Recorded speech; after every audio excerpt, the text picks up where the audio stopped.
అందరిలో పేరెంట్స్ ఏమో మా పిల్లలు అసలు ఆ పని చేయనే చేసుంటారు అని అంటారు.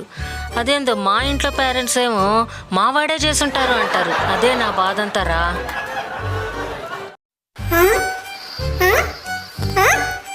ఏంటి మీ ఇద్దరు ఒకేగా ఉన్నారు? మీ ఇద్దరిలో మా అసలైన అమ్మ ఎవరు? ఎవరు? నువ్వే కనిపెట్టు మా ఇద్దరిలో మీ అమ్మ ఎవరు. ఎలా కనిపెట్టాలా వీళ్ళిద్దరిలో మా అమ్మ ఎవరని? ఎలా? ఒక ఐడియా. అమ్మా, ఏమైందమ్మా? కింద పడిపోయినావు? లేయమ్మా. నువ్వేనమ్మా మా అసలైన అమ్మవి.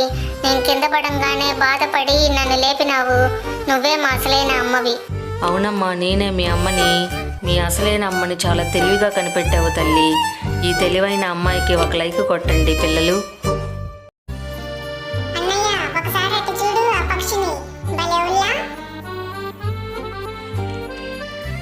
దాన్ని చూస్తూ ఉంటే దాన్ని బాగా ఆకలేస్తున్నట్టుంది అన్నయ్య. నేను ఇంట్లోకి వెళ్ళి ఏమన్నా ఉంటే తీసుకొని వస్తా, దానికి అన్నం తీసుకొని వస్తా. వెళ్ళమ్మా, పోయి తీసుకురా పో దానికోసం ఏదన్నా.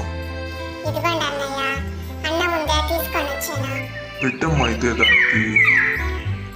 పెడుతున్నా అన్నయ్య. నానా నానా నానా, నా పాటికి నేను ఆడుకుంటుంటే ఎవరో వచ్చి నన్ను కొట్టారు నానా. వాడు వరకు ఎందుకు కొడతాడు? నువ్వేదో చేస్తుంటావు, అందుకనే వాడు కొట్టుంటాడు. నీ అబ్బా, నీకు చెప్పాను చూడు, నా బుద్ధి తక్కువ.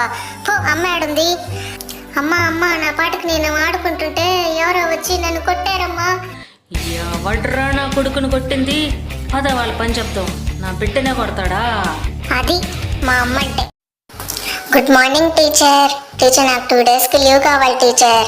లేవు గీవులు లేవు, పక్కన పెట్టండి వాటిల్ని. ముందు నా ప్రశ్నకు సమాధానం చెప్పండి. బాహుబలిని కట్టప్ప ఎందుకు చంపాడో చెప్పండి ముందు. ఏముంది టీచర్, కట్టప్ప లీవ్ అడిగితే ఇచ్చుండడు, అందుకనే చంపేస్తుంటాడు. రే, నీకు లీవ్ కావాలన్నావు కదా, ఎన్ని రోజులు కావాలంటే అన్ని రోజులు తీసుకో లీవు.